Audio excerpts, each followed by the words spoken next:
Do you know how the conflict between Israel and Palestine began? A land, two peoples, thousands of years of history, blood, tears, and destruction have become daily realities.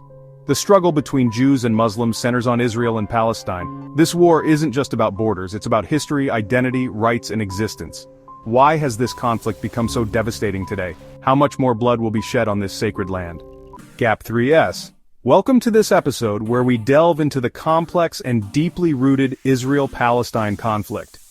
Over the course of this video, we will explore the following key topics: the historical origins of the conflict, major wars and uprisings, the impact of international interventions, the recent escalation of violence, the humanitarian crises affecting both Israelis and Palestinians, the ongoing quest for a peaceful resolution, Gap 2S. Through a detailed and balanced examination, we aim to uncover the layers of history, politics, and human experiences that shape this enduring struggle. Join us as we navigate through the past and present, seeking to understand the profound implications of this conflict for the region and the world. Gap 2S. To fully understand the contemporary Israel-Palestine conflict, we must first delve into its historical roots, which are deeply embedded in the early 20th century. The Balfour Declaration of 1917 was a pivotal moment, as it formally expressed British support for the establishment of a national home for the Jewish people in Palestine. This declaration set off a chain of events that would dramatically reshape the region. Gap 2S. During the British Mandate over Palestine from the early 1920s until 1948, the demographic, social, and political landscape of the territory was profoundly altered. Waves of Jewish immigration, primarily from Europe, began to change the fabric of Palestinian society, sowing the seeds of future conflict. Gap 2S. The aftermath of World War II and the Holocaust saw an even greater influx of Jewish refugees seeking a safe haven, leading to heightened tensions between Jewish and Arab communities. The United Nations 1947 partition plan, which proposed separate Jewish and Arab states, was met with fierce opposition by Arab nations and Palestinian Arabs. Gap 2S. The declaration of the State of Israel in 1948 marked a watershed moment.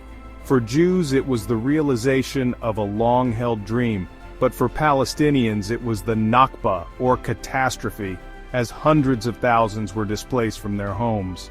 The ensuing 1948 Arab-Israeli War further entrenched these divisions, setting the stage for decades of conflict. Gap 2S. As we proceed, we will meticulously examine these formative events to understand the deep-seated grievances and competing historical claims that continue to fuel the Israel-Palestine conflict.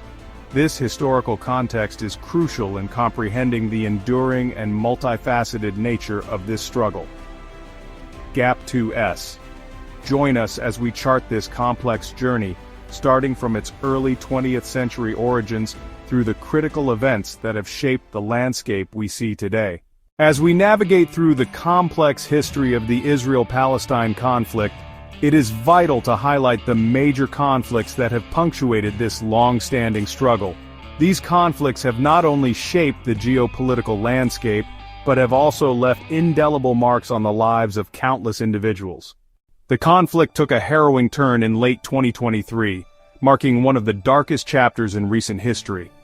On screen, we see visuals of Hamas fighters entering Israeli territory, their movements swift and coordinated.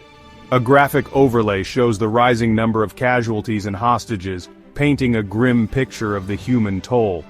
The Israeli response was immediate and forceful, leading to intense urban warfare. Visuals shift to destroyed neighborhoods and aerial views of Gaza, now a landscape of rubble and ruin. Key Hamas leaders are shown with red crosses over their faces, signifying targeted eliminations. The voiceover continues, explaining the escalation in detail. This period saw more than 54,000 Palestinian deaths by May 2025, with 70% of Gaza's infrastructure severely damaged. Over 250 Israeli hostages were taken in the initial attacks. On-screen statistics sourced from The Guardian, Al Jazeera, The Lancet, AP News, and UN reports underscore the devastating impact, reinforcing the urgency and gravity of the situation. As the conflict raged on, an unimaginable humanitarian catastrophe began to unfold, painting a picture of profound human suffering and despair. In the heart of Gaza, hospitals struggled to function without electricity, turning away the sick and injured due to a lack of essential supplies. UN trucks, meant to deliver life-saving aid, were either blocked or destroyed, leaving communities cut off from the outside world. The camera shifts to scenes of starving children, their faces hollow with hunger and broken water pipelines, spilling precious water into the streets. Displaced civilians crowded into makeshift camps, their eyes reflecting a deep sense of loss and uncertainty about the future. On-screen text emphasizes the grave situation. Famine warnings, quote 1.9, M displaced. Healthcare collapse. The voiceover continues. The humanitarian crisis reached unprecedented levels, with famine warnings issued for the region and 1.9 million people displaced from their homes.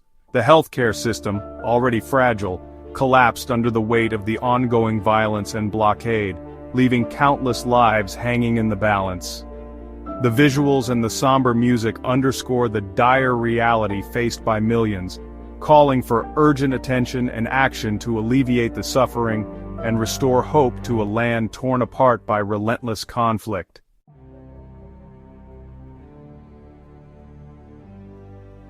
In this comprehensive exploration that follows, we will diligently endeavor to unravel the many intricate and interwoven layers of the exceedingly complex Israel-Palestine conflict. Our detailed journey of understanding will necessarily begin by thoroughly examining its earliest historical origins in the modern era, carefully tracing the sequence of crucial events that effectively set the stage for subsequent decades of pervasive turmoil and instability. We will then meticulously follow and analyze how the very nature of the confrontations, the tactics employed, and the scale of attacks has evolved quite significantly over the course of time. This essential part of our analysis will involve looking closely at key historical turning points, pivotal decisions, and notable shifts in strategy undertaken by all the principal parties involved in this long-standing dispute. The overarching aim here is to provide a clear, coherent, and accessible understanding of this multifaceted and frequently misunderstood narrative, striving to move beyond the often misleadingly simplistic explanations that pervade public discourse. A crucial and indispensable starting point for our in-depth analysis will be to delve deeply into precisely how this conflict first took significant root in the modern historical period. We will carefully investigate the happenings of the early 20th century, a formative period that laid many of the foundational stones upon which the current, deeply entrenched situation has been built. Key historical events such as the 1917 Balfour Declaration, which formally expressed British governmental support for the establishment of a national home for the Jewish people in Palestine, will be closely examined for its immediate and long-term implications.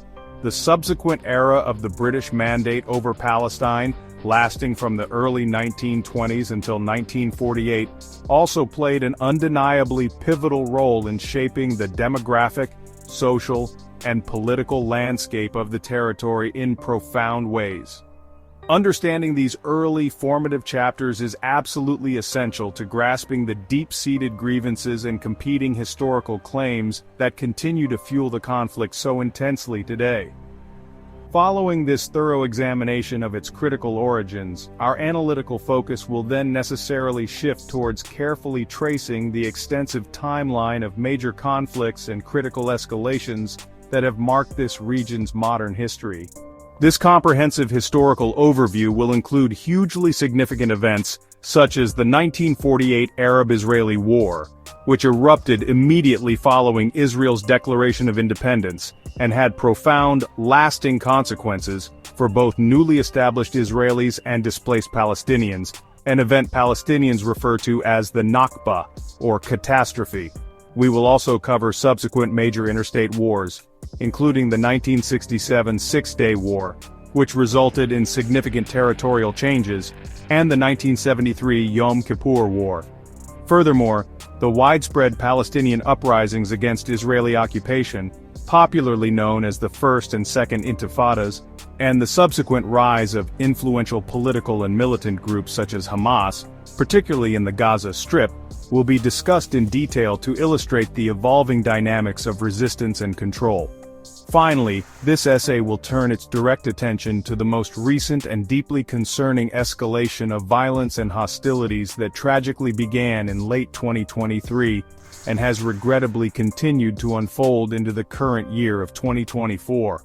We will conscientiously detail the specific sequence of events and provocations that triggered this new, intense chapter of conflict, impacting populations across the board. A significant portion of our subsequent analysis will be dedicated to fully understanding and conveying the truly devastating human cost that has been inflicted upon both Israeli and Palestinian civilian populations as a direct result of these renewed hostilities. The sheer scale of physical destruction, the widespread displacement of communities, and the acute humanitarian crisis that has rapidly unfolded in its wake demand our careful and sober examination. By clearly connecting the historical roots and the complex evolution of the conflict to this present crisis, we aim to provide a holistic and comprehensive perspective on why this struggle remains so tragically unresolved and continues to exact such an incredibly heavy and painful toll on human lives and regional stability. As the conflict intensifies, the world watches with bated breath. United Nations emergency sessions are convened, diplomats from various nations engage in heated debates, and leaders from around the globe call for immediate ceasefire. Protests erupt in cities worldwide, from New York to Paris to Jakarta, with demonstrators demanding an end to the violence and a return to peace talks. President Joe Biden addresses the nation, emphasizing the need for a two-state solution and urging both sides to come to the negotiating table. Despite the global clamor for peace, the path to a lasting ceasefire remains fraught with challenges. Ceasefire negotiations are marred by mistrust and accusations, each side wary of the other's intentions. The international community, divided in its support and alliances, struggles to present a unified front. Visuals of tense ceasefire negotiations, leaders shaking hands reluctantly, and the ever-present shadow of past betrayals loom large. On-screen text, a divided world, a divided future. The hope for peace persists, but the road ahead is uncertain and steeped in historical grievances. As the world holds its breath, the quest for a resolution continues, with the understanding that true peace requires not just agreements on paper, but a genuine reconciliation of hearts and minds. As the conflict rages on, the role of media in shaping public perception becomes increasingly crucial. News outlets around the globe provide round-the-clock coverage, each with its own narrative and bias. Social media platforms are flooded with images and videos, often graphic and heart-wrenching, that bring the raw reality of the conflict into homes worldwide. In an age where information is instant and omnipresent, the stories of individuals caught in the crossfire gain unprecedented visibility. Personal accounts of loss, resilience, and hope resonate deeply with audiences, evoking powerful emotional responses. Advocacy groups leverage these stories to mobilize support, while misinformation and propaganda also find fertile ground, further polarizing opinions. The media's portrayal of the conflict can influence international policies and public sentiment, highlighting the power and responsibility of journalism. As images of destruction and suffering circulate, they serve as stark reminders of the human cost of war, compelling viewers to question their own beliefs and the narratives they consume. On-screen text. In the battle for hearts and minds, the truth is often the first casualty. The challenge remains in discerning fact from fiction, and in understanding that behind every headline and viral post are real lives, forever changed by the conflict. It is a reminder that in our interconnected world we all play a part in shaping the narrative and ultimately, the path to peace.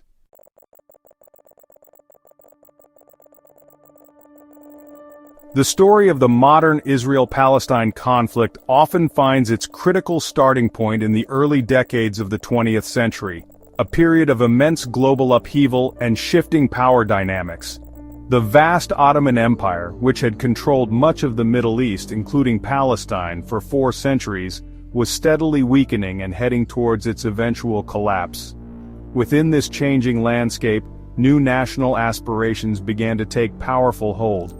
Jewish communities, particularly in Europe, saw the rise of Zionism, a political movement advocating for the establishment of a Jewish homeland in Palestine, their ancestral land. Simultaneously, Arab nationalism was also gaining momentum, with Arab peoples in the region aspiring to self-determination and independence from centuries of foreign rule as the old imperial orders began to crumble. These burgeoning, often competing national dreams were set on a collision course in a land cherished by many. World War I, from 1914 to 1918, became a cataclysmic event that dramatically reshaped the political map of the Middle East, accelerating the demise of the Ottoman Empire, which had aligned itself with the Central Powers against Britain and its allies. Britain, a major imperial power at the time, had significant strategic interests in the region, particularly concerning the Suez Canal in Egypt and trade routes to India. As the war progressed, Britain sought to gain advantages by making various, sometimes conflicting commitments to different groups. The weakening of Ottoman control over Palestine presented an opportunity for these powers to assert influence. The land of Palestine, historically significant to Jews, Christians, and Muslims, found itself at the nexus of these wartime strategies and post-war imperial ambitions, its future hanging precariously in the balance. It was against this complex backdrop of war and burgeoning national movements that the Balfour Declaration was issued on November 2, 1917. This pivotal document took the form of a concise letter from Arthur Balfour, the British Foreign Secretary, addressed to Lord Rothschild, a prominent leader of the British Jewish community. The declaration publicly stated that the British government viewed with favor the establishment in Palestine of a national home for the Jewish people. It further committed Britain to using its best endeavors to facilitate the achievement of this object. The carefully chosen term national home was intentionally somewhat ambiguous, leaving room for varied interpretations regarding the nature and extent of such an entity, yet it was a monumental endorsement for the Zionist cause from a major world power. The Balfour Declaration immediately sent ripples of hope and alarm across different communities.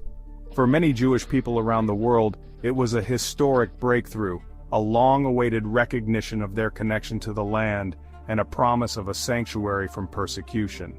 However, the declaration also included a crucial, though often debated proviso, it being clearly understood that nothing shall be done which may prejudice the civil and religious rights of existing non-Jewish communities in Palestine. For the Arab population, who constituted the vast majority in Palestine at the time, this promise felt insufficient and deeply concerning. They feared that the establishment of a Jewish national home would inevitably lead to their dispossession and subjugation, setting the stage for decades of profound disagreement and conflict over the same piece of land.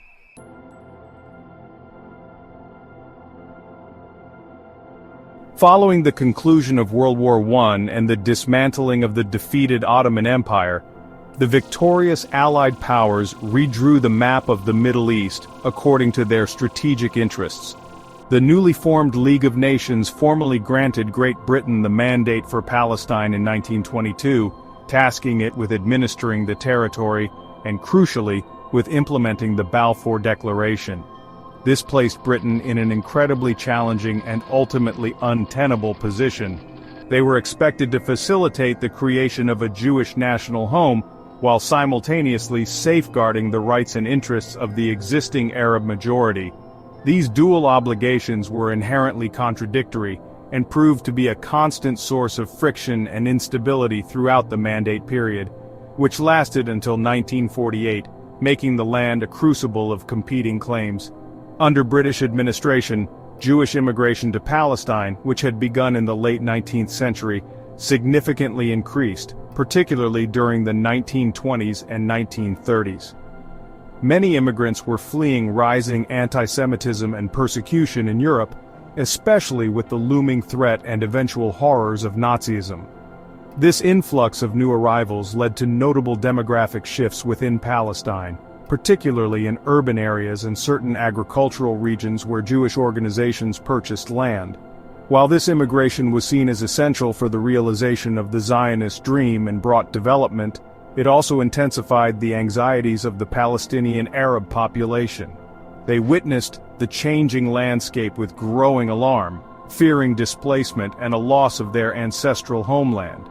The increasing Jewish immigration and land acquisition inevitably led to growing Arab resentment, which frequently erupted into protests, strikes, and outbreaks of violence against both the British authorities and Jewish communities.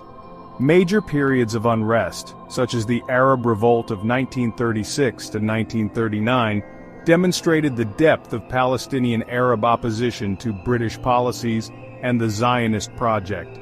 They demanded an end to Jewish immigration, restrictions on land sales, and the establishment of an independent Arab government. The British response to these disturbances was often forceful, further alienating the Arab population and highlighting the escalating crisis brewing within the territory under their control. Throughout the Mandate period, the British government made several attempts to navigate the treacherous political waters and quell the escalating tensions, but often with limited success. They issued various white papers, which sought to clarify or sometimes reinterpret the Balfour Declaration, at times proposing limits on Jewish immigration and land purchases in response to Arab pressure. Commissions of inquiry were dispatched to investigate the causes of unrest and recommend solutions. However, these efforts frequently satisfied neither the Jewish nor the Arab communities, as any concession to one side was typically viewed as a betrayal by the other. The core conflict over national identity, land, and political future remained unresolved, becoming increasingly volatile as the years passed, and the promise of a peaceful resolution seemed ever more distant.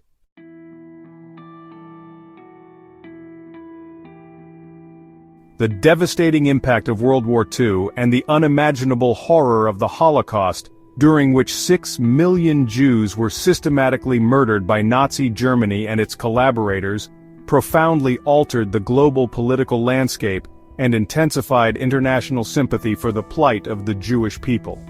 The urgent need for a Jewish homeland, a safe haven from persecution, gained widespread recognition.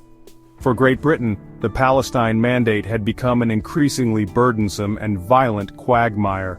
Exhausted by war and facing mounting international pressure, as well as escalating violence from both Arab and Jewish militant groups within Palestine, Britain announced in early 1947 its intention to relinquish the mandate and hand over the unresolved question of Palestine's future to the newly formed United Nations. The United Nations, established in 1945 with the aim of maintaining international peace and security, took up the complex and highly contentious Palestine issue. In May 1947, the UN General Assembly created the United Nations Special Committee on Palestine, UNSCOP. This committee, composed of representatives from 11 neutral countries, was tasked with investigating the situation on the ground and proposing recommendations for the future governance of Palestine. UNSCOP members visited Palestine, met with representatives from various groups, and deliberated extensively on the competing claims and potential solutions. The challenge before them was immense: to find a way to reconcile the seemingly irreconcilable aspirations of two peoples for self-determination in the same territory. After months of intense investigation and debate, UNSCOP presented its report, which included a majority proposal for the partition of Palestine into 2 independent states, one Arab and one Jewish. Jerusalem, a city sacred to Judaism, Christianity, and Islam, was to be placed under a special international regime. On November 29, 1947, the UN General Assembly voted to adopt this partition plan as Resolution 181. The proposed Jewish state was allocated approximately 56% of Palestine, including the coastal plain and Galilee, while the Arab state was to receive about 43%, with Jerusalem as a separate entity. The plan detailed complex borders and arrangements for economic union. The reaction to the UN partition plan was immediate and starkly divided, underscoring the deep chasm between the two communities. Jewish leaders in the Zionist movement, while not entirely satisfied with all aspects of the plan, particularly the proposed borders and the exclusion of Jerusalem from the Jewish state, formally accepted Resolution 181. They viewed it as a historic opportunity to establish a sovereign Jewish state and achieve their long-held national aspirations. In contrast, Palestinian Arab leaders and the broader Arab world vehemently rejected the partition plan. They argued that it was unjust, violated the principle of self-determination for the Arab majority, and allocated a disproportionate amount of fertile land to the proposed Jewish state. The rejection set the stage for an inevitable confrontation, as the path to a peaceful division appeared closed.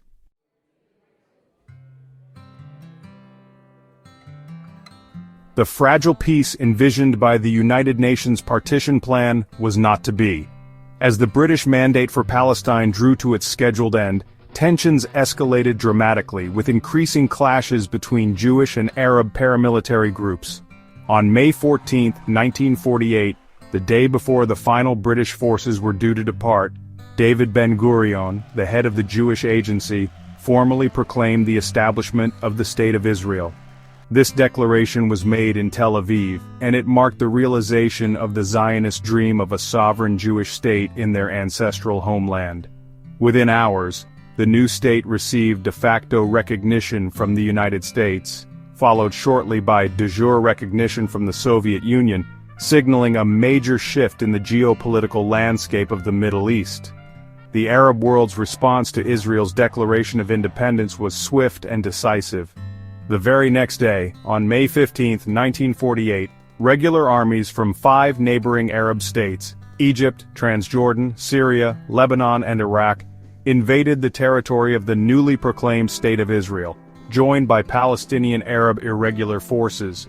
Their publicly stated aims were to prevent the implementation of the UN partition plan, which they had rejected, and to assist the Palestinian Arabs in maintaining control over their land. This marked the beginning of the First Arab-Israeli War, known by Israelis as the War of Independence and by Palestinians as a central part of the Nakba. The conflict was fierce, fought across multiple fronts, and its outcome would profoundly shape the future of the region for generations. The 1948 war, contrary to many expectations, did not result in a quick Arab victory. The newly formed Israeli Defense Forces, though initially outnumbered and outgunned in some respects, fought with determination and managed to halt the Arab advances and eventually turn the tide of the conflict. By the time a series of armistice agreements were signed in 1949, brokered by the United Nations, Israel had not only defended its existence, but had also expanded its territory beyond the borders proposed by the UN partition plan. Israel came to control approximately 78% of mandatory Palestine. The remaining territories, the West Bank, including East Jerusalem, and the Gaza Strip, came under the control of Transjordan and Egypt, respectively. No Palestinian Arab state was established. For the Palestinian Arabs, the events of 1948 were and continue to be known as the Nakba, or catastrophe. During the war and its aftermath, an estimated 700,000 to 750,000 Palestinians, the majority of the Arab population in the areas that became Israel, fled or were expelled from their homes, villages, and cities. Hundreds of Palestinian villages were depopulated and subsequently destroyed. These displaced Palestinians became refugees in neighboring Arab countries, the West Bank, and the Gaza Strip, often living in squalid camps. The Nakba represents a profound collective trauma for Palestinians, symbolizing their dispossession, the loss of their homeland, and the shattering of their society. It created a Palestinian refugee problem that remains a central and unresolved issue in the ongoing conflict, fueling political grievances and a deep yearning for return and justice.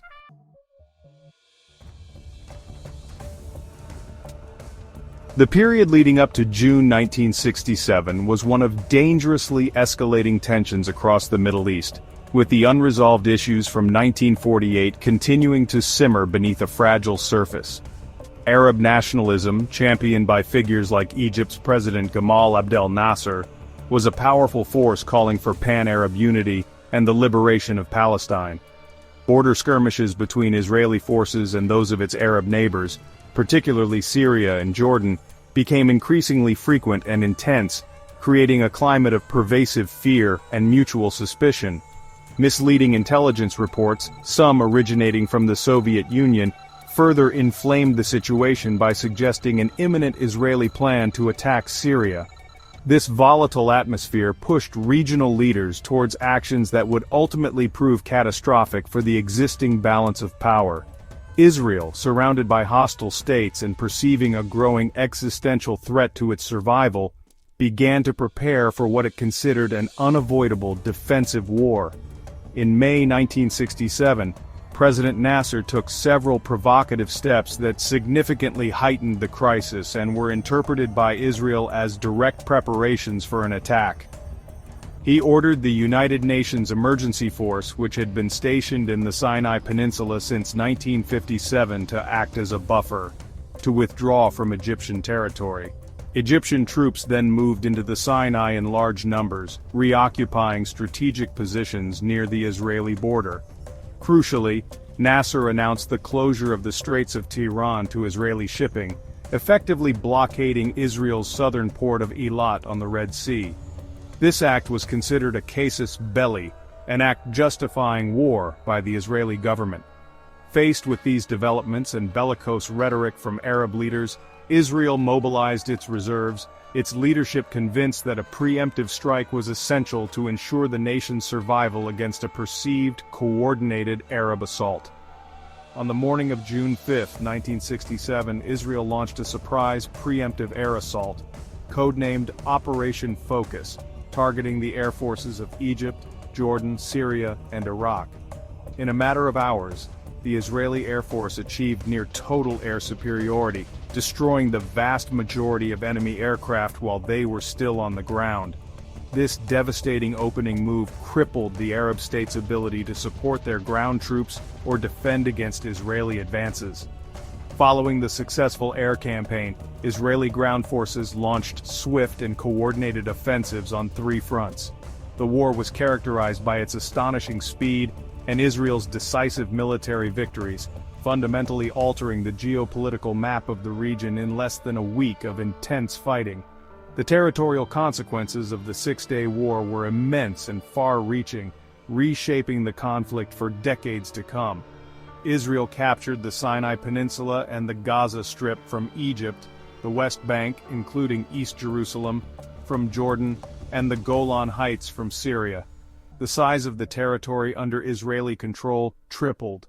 The capture of East Jerusalem, which included the Old City with its holy sites like the Western Wall, held profound religious and symbolic significance for Israelis. For Palestinians, this meant that the remaining parts of historical Palestine now fell under Israeli military occupation. The war also created a new wave of Palestinian refugees and displaced persons, adding to the unresolved issues from 1948. United Nations Security Council Resolution 242, passed in November 1967, called for Israeli withdrawal from territories occupied in the recent conflict in exchange for peace and secure borders, becoming a cornerstone for future peace negotiations, though its interpretation would be heavily disputed.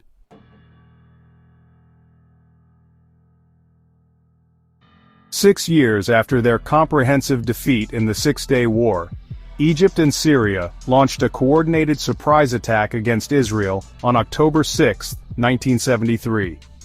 This day was Yom Kippur, the holiest day in Judaism, a day of fasting and prayer when much of Israel was at a standstill. The timing was deliberately chosen to catch Israel off guard. Egyptian forces successfully crossed the Suez Canal, breaching the supposedly impregnable Bar-Lev line fortifications in the Sinai Peninsula.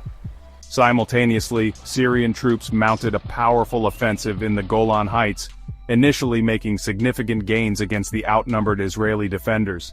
The element of surprise was devastatingly effective, shaking Israel's sense of military invincibility and national security to its core. The initial hours and days of the war saw heavy Israeli casualties and a sense of profound crisis within the Israeli leadership and public. Israel, facing a critical two-front war and significant initial setbacks, quickly mobilized its reserve forces. The fighting was intense and brutal, with heavy losses in tanks, aircraft, and personnel on all sides. The United States initiated a massive airlift operation, codenamed Operation Nickel Grass, to resupply Israel with crucial military hardware, while the Soviet Union similarly supported its Arab allies, Egypt and Syria. This superpower involvement brought the Cold War rivals dangerously close to direct confrontation in the Middle East. After weathering the initial assaults, Israeli forces managed to stabilize the fronts and launch counter-offensives. In the south, Israeli troops crossed the Suez Canal, encircled the Egyptian Third Army, and advanced towards Cairo. In the north, they pushed Syrian forces back beyond the 1967 ceasefire lines and even shelled the outskirts of Damascus. The Yom Kippur War, though ultimately a military victory for Israel in terms of battlefield outcomes, had profound psychological and political impacts throughout the region. For Israel, the war shattered the illusion of absolute military superiority and highlighted critical intelligence failures. The heavy casualties and the initial vulnerability led to widespread public criticism and introspection. For the Arab world, particularly Egypt, despite the eventual military turnaround, the initial successes restored a sense of pride and dignity that had been lost in 1967. It demonstrated that Arab armies could effectively challenge Israel. This shifting perception played a crucial role in altering the political dynamics, making future negotiations more conceivable, as it showed that the status quo was not sustainable through military might alone. The war effectively proved that the conflict could not be managed indefinitely without addressing underlying political grievances. The war acted as a significant catalyst for new diplomatic efforts aimed at resolving the Arab-Israeli conflict, particularly between Egypt and Israel. United Nations Security Council Resolution 338, passed during the war, called for an immediate ceasefire and the implementation of Resolution 242 in all its parts. The intense fighting and the near superpower confrontation underscored the urgent need for a more stable peace. U.S. Secretary of State Henry Kissinger embarked on his famous shuttle diplomacy between Middle Eastern capitals, brokering disengagement agreements between Israel and Egypt and Israel and Syria. While a comprehensive peace remained elusive, the Yom Kippur War fundamentally altered the strategic calculations of all parties involved, paving the way for President Anwar Sadat of Egypt's historic visit to Jerusalem in 1977, and the subsequent Camp David Accords in 1978, which led to the first peace treaty between Israel and an Arab nation.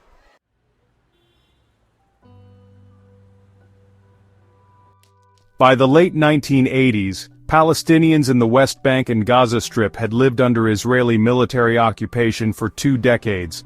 Frustration was mounting due to the lack of political progress towards self-determination, ongoing land confiscations for Israeli settlements, economic hardships, and the daily indignities of military rule. In December 1987, a traffic incident in the Jabalia refugee camp in Gaza, where an Israeli army truck collided with a civilian car, killing 4 Palestinians, ignited long-simmering anger. This incident sparked spontaneous demonstrations and protests that rapidly spread throughout Gaza and the West Bank, marking the beginning of the First Intifada, an Arabic word meaning shaking off. This uprising was largely a popular grassroots movement, initially characterized by civil disobedience, mass protests, tax resistance, general strikes, boycotts of Israeli products, and stone-throwing by Palestinian youth against heavily armed Israeli soldiers. The Israeli response to the First Intifada was forceful, employing measures such as curfews, mass arrests, deportations, and the use of live ammunition as well as rubber bullets and tear gas, famously encapsulated by then Defense Minister Yitzhak Rabin's policy of force, might, and beatings to quell the unrest. The images of young Palestinians confronting Israeli soldiers with stones became iconic symbols of the uprising, drawing significant international media attention and often generating sympathy for the Palestinian cause. The sustained nature of the Intifada put considerable pressure on Israel, both domestically and internationally, highlighting the human cost of the ongoing occupation. During this period, Islamist groups like Hamas, founded in 1987, gained prominence by organizing social services and also engaging in attacks against Israelis, offering an alternative to the secular Palestine Liberation Organization, or PLO. The First Intifada eventually led to a shift in the political landscape, contributing to the start of the Madrid Peace Conference in 1991, and the subsequent secret negotiations that resulted in the Oslo Accords, signed in 1993. However, by the late 1990s, hope for a final peace agreement had faded. The assassination of Israeli Prime Minister Yitzhak Rabin, the continued expansion of Israeli settlements, and unmet Palestinian expectations led to growing disillusionment. In September 2000, a visit by Ariel Sharon, then an Israeli opposition leader, to the Temple Mount, or Haram al-Sharif compound in Jerusalem, a site holy to both Jews and Muslims, sparked widespread Palestinian protests. This event is widely regarded as the trigger for the Second Intifada, also known as the Al-Aqsa Intifada. This uprising was significantly more violent and militarized than the first, involving deadly exchanges of fire, suicide bombings by Palestinian militant groups targeting Israeli civilians, and large-scale Israeli military incursions into Palestinian cities. The Second Intifada, which lasted for roughly 5 years, resulted in devastating consequences for both sides. Thousands of people were killed, the vast majority of them Palestinians, but also a significant number of Israelis. The intense violence shattered the remaining trust between the two communities and severely damaged the peace process initiated by the Oslo Accords. In response to suicide bombings and other attacks, Israel launched major military operations, reoccupied areas previously handed over to Palestinian Authority control, and began the controversial construction of a separation barrier in and around the West Bank, which Israel stated was for security, but Palestinians saw as an illegal land grab. The Second Intifada effectively ended any semblance of the Oslo-era cooperation, leading to a period of deep political stagnation and entrenched positions, further complicating any future attempts to achieve a lasting resolution.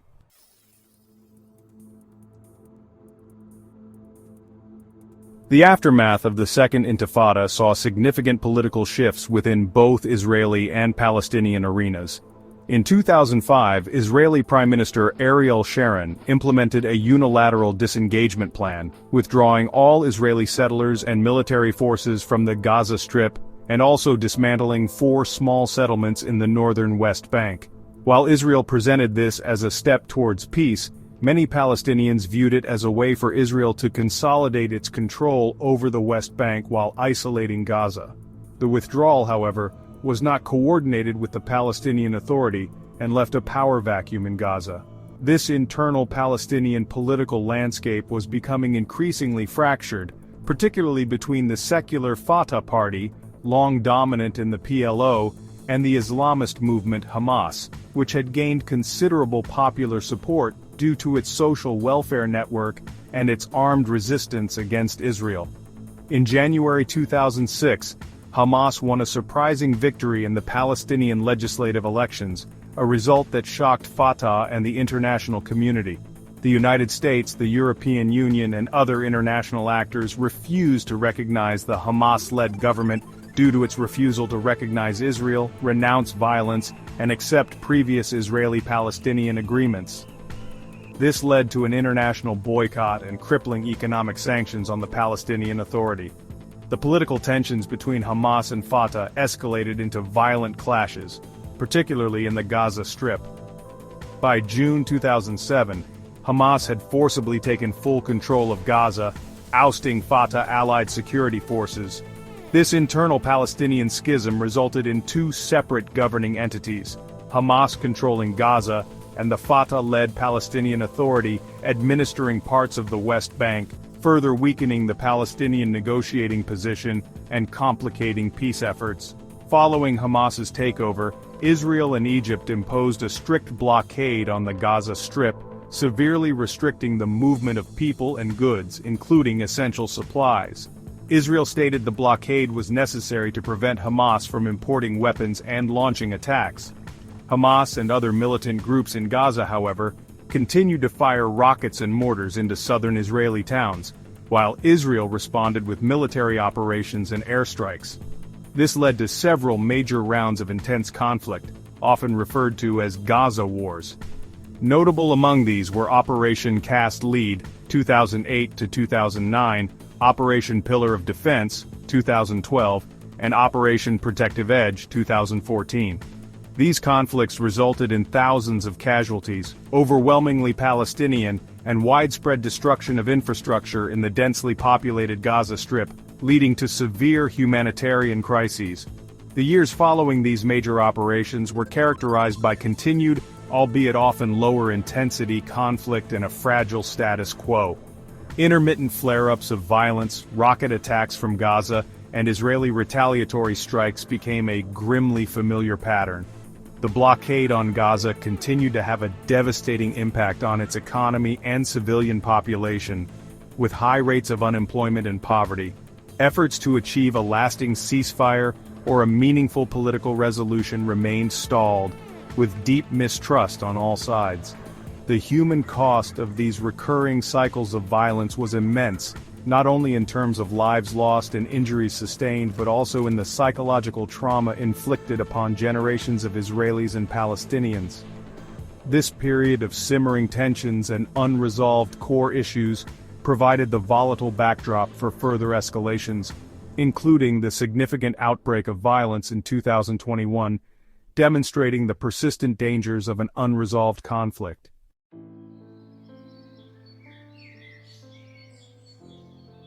The fragile quiet of the early morning on October 7, 2023, was violently shattered, marking the beginning of one of the most devastating chapters in the long history of the Israel-Palestine conflict. Hamas, the Islamist militant group controlling the Gaza Strip, launched an unprecedented, multi-pronged surprise assault against Israel. This meticulously planned operation, codenamed Al-Aqsa Flood by Hamas, involved thousands of rockets fired towards Israeli towns and cities, creating widespread panic and overwhelming Israel's sophisticated air defense systems. Simultaneously, hundreds, possibly thousands of Hamas fighters breached the heavily fortified Gaza-Israel border fence. They infiltrated southern Israeli communities, military bases, and even a music festival, leading to scenes of unimaginable horror and chaos that unfolded throughout that fateful day. The scale and audacity of the attack caught Israeli intelligence and military completely off guard. The attackers deliberately targeted both civilian and military sites. Reports and harrowing eyewitness accounts quickly emerged, detailing brutal killings, abductions, and widespread terror in kibbutzim, small towns, and along roads near the Gaza border. The Nova Music Festival, an outdoor trance gathering near Kibbutz Re'im, became a scene of particular carnage, with hundreds of young attendees gunned down or taken hostage. Israeli communities like Sderot, Ofakim, Be'eri, and Kfar Aza suffered immense losses as militants moved from house to house. The attackers also overran several Israeli military outposts, killing soldiers and capturing military equipment. The initial response from Israeli forces was reportedly slow and disorganized in many areas, leaving civilians to fend for themselves for many agonizing hours against heavily armed assailants. The human toll on the Israeli side from the October 7th attack was staggering and deeply shocking to the nation and the world.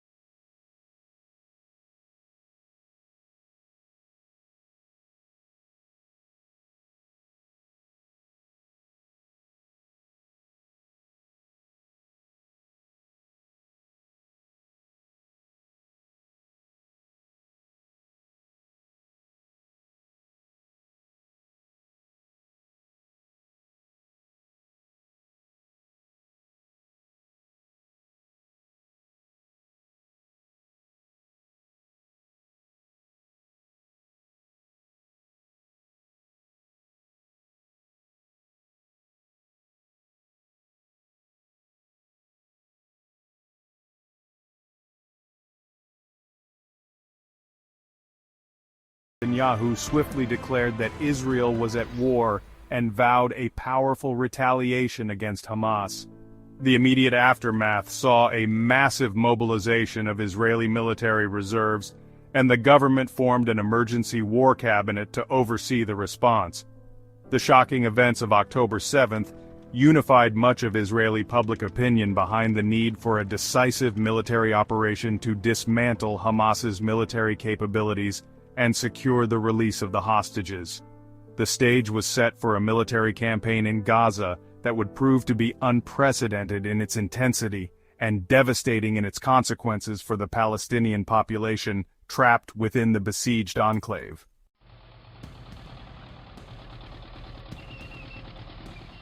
In direct response to the devastating October 7th attacks, Israel launched a military operation in the Gaza Strip, codenamed Operation Swords of Iron, described by its leaders as aiming to eradicate Hamas and rescue the hostages. The initial phase of the operation involved an intense and relentless aerial bombardment of Gaza, one of the most densely populated areas on Earth. Israeli warplanes, drones, and artillery struck thousands of targets, which Israel stated were connected to Hamas and other militant groups. These targets included government buildings, command centers, weapons depots, rocket launchers, and the extensive network of tunnels that Hamas had reportedly built beneath Gaza's cities and refugee camps. However, due to Gaza's urban density, these strikes frequently resulted in significant civilian casualties and widespread destruction of residential buildings and infrastructure. Following weeks of sustained airstrikes, Israeli ground forces commenced a large-scale invasion of the northern Gaza Strip in late October 2023, later expanding operations to other parts of the enclave, including major urban centers like Gaza City and Khan Yunis. Israeli tanks and troops engaged in fierce urban combat with Hamas fighters, who utilized their knowledge of the terrain and the tunnel networks to mount resistance. The Israeli military reported uncovering extensive tunnel systems, weapons manufacturing sites, and command posts often located in or near civilian infrastructure such as schools, mosques, and hospitals. Claims that Hamas often denied or attributed to the necessities of resistance under occupation. The stated objectives were to destroy Hamas's military wing, kill its top leadership, and dismantle its governing capacity in Gaza permanently. The intensity of Israel's military campaign was unlike any previous conflict in Gaza. Entire neighborhoods were flattened, and critical infrastructure, including hospitals, water treatment plants, and power grids, suffered extensive damage or complete destruction. By early 2024, international organizations and satellite imagery analysis indicated that a significant percentage of Gaza's buildings, particularly in the north, had been damaged or rendered uninhabitable. Israel asserted that its operations were conducted in accordance with international law, that it took measures to avoid civilian casualties such as issuing warnings, and that Hamas bore responsibility for embedding its fighters and infrastructure within civilian areas, effectively using the population as human shields. These assertions were, however, heavily contested by Palestinian officials and many international rights groups. Throughout the ongoing campaign, Israel announced the targeting and killing of several key Hamas commanders and operatives, claiming significant blows to the organization's leadership structure and military capabilities. Figures such as Yahya Sinwar, the leader of Hamas in Gaza, and Mohammed Daif, the head of its military wing, were repeatedly named as high-priority targets, with reports of them being cornered or narrowly escaping Israeli strikes. However, confirming the status of such elusive figures proved difficult. Despite the heavy toll inflicted on Hamas, the group continued to show resilience, engaging Israeli forces in drawn-out battles and continuing to fire rockets intermittently towards Israel. The pursuit of Hamas leaders and the dismantling of their extensive underground network became a protracted and incredibly challenging endeavor for the Israeli military amidst the ruins of Gaza.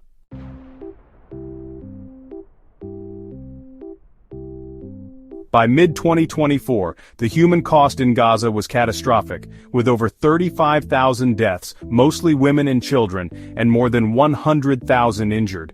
The destruction was immense, with over half of Gaza's buildings damaged or destroyed, leading to mass displacement. The The hostage crisis in Israel continued with over 100 hostages held by Hamas, fueling public demonstrations. Sporadic negotiations for their release saw limited success. The conflict showed no signs of resolution, with deep-seated animosity making peace seem distant. The events had fundamentally altered the psychological and political dynamics for both Israelis and Palestinians.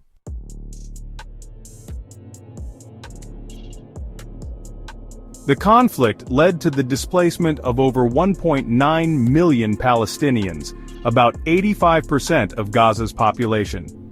Families fled with little more than the clothes on their backs, creating an unparalleled internal refugee crisis.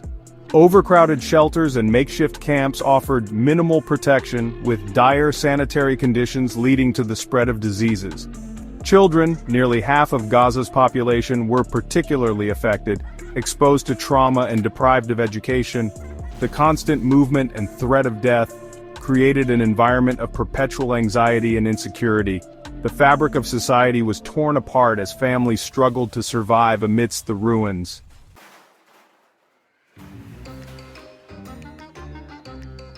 Gaza's healthcare system collapsed, with around 90% of hospitals non-functional or severely damaged. Access to clean water became virtually impossible, with damaged infrastructure and restricted fuel entry.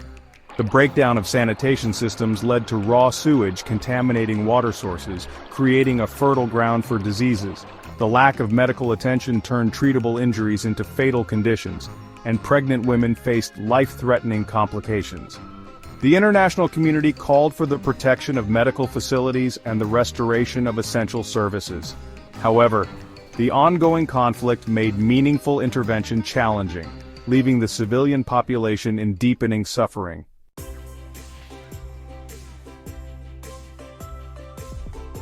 The war plunged Gaza into a severe food security crisis, with widespread hunger and malnutrition. The destruction of food-producing infrastructure and restrictions on aid created a life-or-death struggle for basic meals. Agricultural lands were razed, fishing fleets were restricted, and bakeries were destroyed or closed. Humanitarian aid faced severe obstructions, with convoys delayed or denied entry and aid workers killed. The near-total collapse of infrastructure created conditions described as among the worst in decades. Without a sustained ceasefire and fundamental changes, the humanitarian catastrophe in Gaza is set to deepen.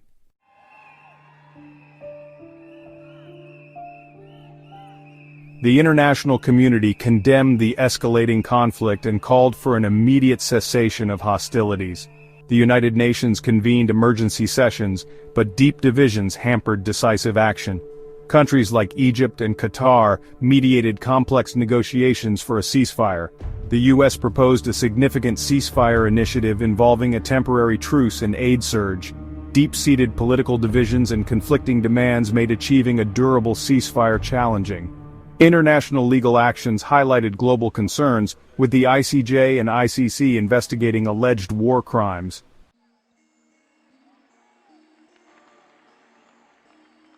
As the conflict intensified throughout 2024, a massive and sustained wave of public protests and impassioned demonstrations swept across major cities and numerous university campuses worldwide. These powerful displays of public sentiment stretched from North America and Europe to the Middle East, Asia, and Latin America, showing the global reach of concern. Millions of people from incredibly diverse backgrounds, united by a common sense of urgency, took to the streets. They voiced their profound anguish and palpable outrage over the relentless bloodshed and the catastrophic humanitarian crisis that continued to unfold with horrifying regularity in Gaza. These global gatherings saw protesters consistently calling for an immediate and lasting ceasefire, demanding unimpeded humanitarian aid access, and seeking justice for the countless victims on all sides of the devastating conflict. The sheer scale and unwavering persistence of these global protests undeniably influenced public discourse, and in some instances, appeared to exert considerable pressure on various governments to significantly reconsider their foreign policies and official stances towards the conflict. Extensive international news coverage of the widespread demonstrations amplified the voices demanding peace and effectively highlighted the growing global impatience with the ongoing violence and political stalemate. In several Western nations, governments faced increasing domestic calls from citizens and political groups to take a much stronger line with Israel. This included demands to halt arms sales, or to more actively support Palestinian rights and the establishment of an independent Palestinian state. University campuses in particular became significant hotbeds of sustained activism and debate. Despite the clearly mounting international pressure from concerned governments, influential international organizations, and the vocal global public demanding change, a definitive and lasting ceasefire remained frustratingly elusive as of mid-2025. The deeply entrenched core issues underpinning the decades-old Israel-Palestine conflict proved resistant to easy solutions. These complex issues include the competing historical and religious claims to land, Israel's profound security concerns, the highly contested status of Jerusalem, the unresolved plight and rights of Palestinian refugees, and the uncertain political future of the Palestinian territories. The profound mistrust between Israeli and Palestinian leaders, which was only further exacerbated by the recent devastating round of hostilities, made any form of direct negotiations or mutual concessions exceptionally difficult to achieve. The global reactions to the 2023 to 2025 escalation starkly revealed a world that was itself deeply divided on how to best approach this intractable conflict and secure a just and equitable outcome for both Israelis and Palestinians. While there was widespread verbal agreement on the urgent and undeniable need to end the immediate suffering and humanitarian crisis, a clear consensus on the specific long-term political solutions and the fair apportionment of responsibility remained conspicuously fractured among nations. The conflict continued to be a dangerous focal point of international geopolitical tensions. It reflected broader regional power struggles and long-standing historical alignments. The path to a lasting peace appeared fraught with immense challenges, underscoring the tragic reality that the future remained uncertain, heavily overshadowed by violence.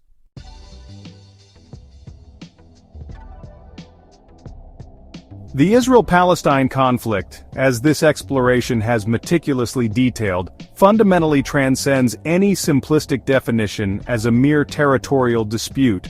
It is, at its core, a profoundly human tragedy, its sorrowful echoes reverberating through many successive generations. The true and devastating measure of this conflict lies not in the political maps that have been drawn and redrawn, nor in the strategic objectives debated by distant powers. Instead, it is most accurately gauged in the countless individual lives that have been irrevocably shattered, and in the promising futures that have been tragically stolen from young and old alike. Memory, both collective and personal, alongside deep-seated trauma, act as powerful shaping forces. These elements relentlessly fuel the identities on both sides and perpetuate the seemingly unbreakable cycle of pain and retribution that defines this land. For well over a century, this small but significant part of the world has known precious little respite from turmoil. Each new crisis, each fresh wave of violence, inevitably adds yet another complex and painful layer to an already profound historical burden, a burden carried heavily by both Israeli and Palestinian peoples. The basic, elemental quest for simple survival has, for far too many individuals, tragically overshadowed the universal human dream of living a peaceful and secure existence. This long, bitter and agonizing history has quite predictably hardened hearts and deeply entrenched political positions on all sides of the divide.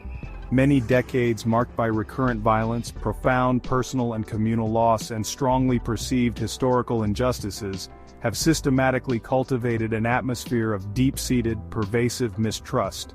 In such a poisoned environment, empathy, that crucial human ability to connect with and feel for the suffering of another, becomes an exceedingly scarce and precious commodity, often dismissed as weakness or naivety.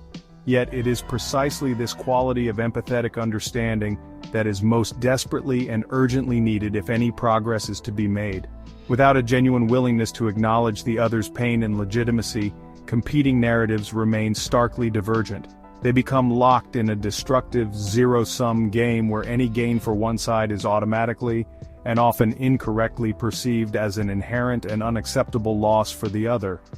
The wide chasm of misunderstanding and alienation tragically widens with every passing year, with every fresh casualty, making the very idea of reconciliation appear almost impossibly distant.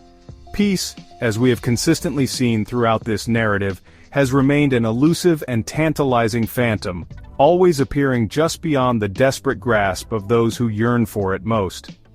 Countless rounds of high-stakes diplomatic efforts involving regional and global powers have unfortunately faltered, often collapsing under the weight of irreconcilable demands and historical grievances. Ceasefires, when achieved, have all too frequently proven to be fragile and temporary respites from active combat, rather than representing genuine, substantive steps towards a lasting and comprehensive resolution. The immense and horrifying cost of this persistent failure is meticulously tallied in the tens of thousands of human lives lost, the overwhelming majority of whom have been innocent civilians caught in the crossfire.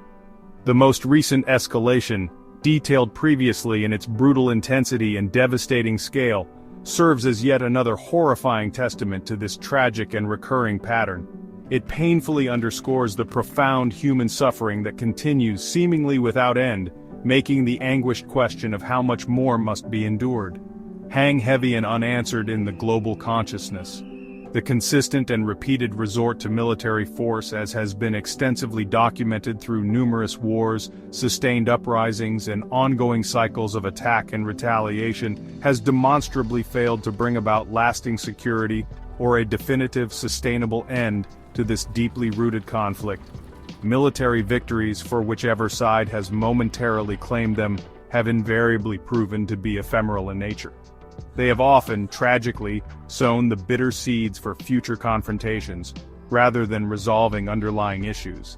The grim, predictable logic of retribution and the pursuit of deterrence through strength have only succeeded in perpetuating a destructive cycle where violence inevitably begets more violence, dragging both societies further into despair. This stark and unavoidable reality strongly suggests that an entirely different paradigm, a new approach to peacemaking, is urgently and desperately required. A lasting solution that is rooted solely in concepts of military dominance or the application of coercive power simply cannot adequately address the fundamental grievances, the deep-seated fears, or the legitimate national aspirations that lie at the very heart of this enduring and painful struggle for dignity, recognition, and peaceful coexistence.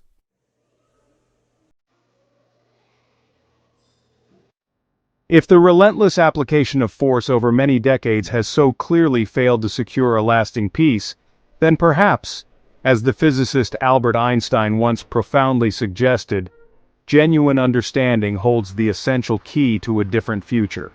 But what does the concept of understanding truly entail within the agonizingly complex and emotionally charged context of the Israel-Palestine conflict?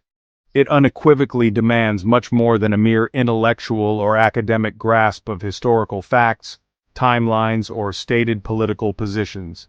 It necessitates a profound, courageous, and sustained effort from all sides to acknowledge the inherent legitimacy of the other's narrative, their deeply felt historical experiences.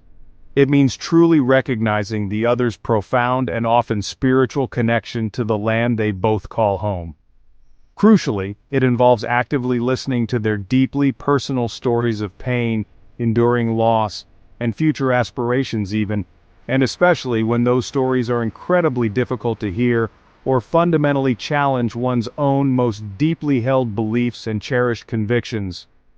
This difficult, often painful process represents the indispensable first step towards dismantling the formidable walls of hatred and suspicion.